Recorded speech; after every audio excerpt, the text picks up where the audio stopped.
மூணாவது உலகப் போர் ஸ்டார்ட் ஆயிடுச்சா? புதினுக்கு ட்ரம் கொடுத்த மரண அடி. புதின் வீட்டையே உக்ரைன் காலி பண்ண பார்த்துச்சாமே. ஆனா உண்மை வேற. ட்ரம்ப் இப்போ எடுத்திருக்கிற முடிவு உலகத்தையே அதிர வச்சிருக்கு.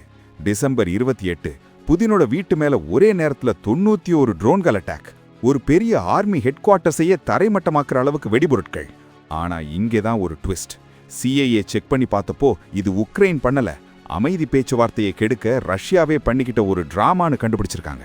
இதை கேட்டதும் நம்ம ட்ரம்ப் செம கடுப்பாயிட்டாரு. புதின ஒரு சர்வாதிகாரின்னு சொன்ன ஒரு நியூஸை அப்படியே ஷேர் பண்ணி உலகத்துக்கே சிக்னல் கொடுத்திருக்காரு. இனிமே புதின் கிட்ட மென்மை கிடையாது. உக்ரைனுக்கு இன்னும் அதிக ஆயுதங்கள், ரஷ்யா மேல இன்னும் அதிகமான பொருளாதார தடைகள்னு ட்ரம்ப் களத்துல இறங்கிட்டாரு. இது சாதாரண சண்டை இல்ல, ரஷ்யாவுக்கும் அமெரிக்காவுக்கும் நேரடி மோதல். இதுதான் மூணாவது உலகப் போர் ஆரம்பமாகிற இடமான்னு அரசியல் விமர்சகர்கள் நடுங்குறாங்க. அடுத்த சில வாரங்கள்ல உக்ரைன் மூலமா ரஷ்யா மேல மிகப்பெரிய தாக்குதல் நடக்க போகுது. ட்ரம்ப் எடுக்கிற இந்த அதிரடி முடிவு சரியா தப்பா? உங்க கருத்தை கமெண்ட்ல சொல்லுங்க. இந்த முக்கியமான அப்டேட்டை மறக்காம ஷேர் பண்ணுங்க. அப்படியே நம்ம சேனலை சப்ஸ்கிரைப் பண்ணிடுங்க.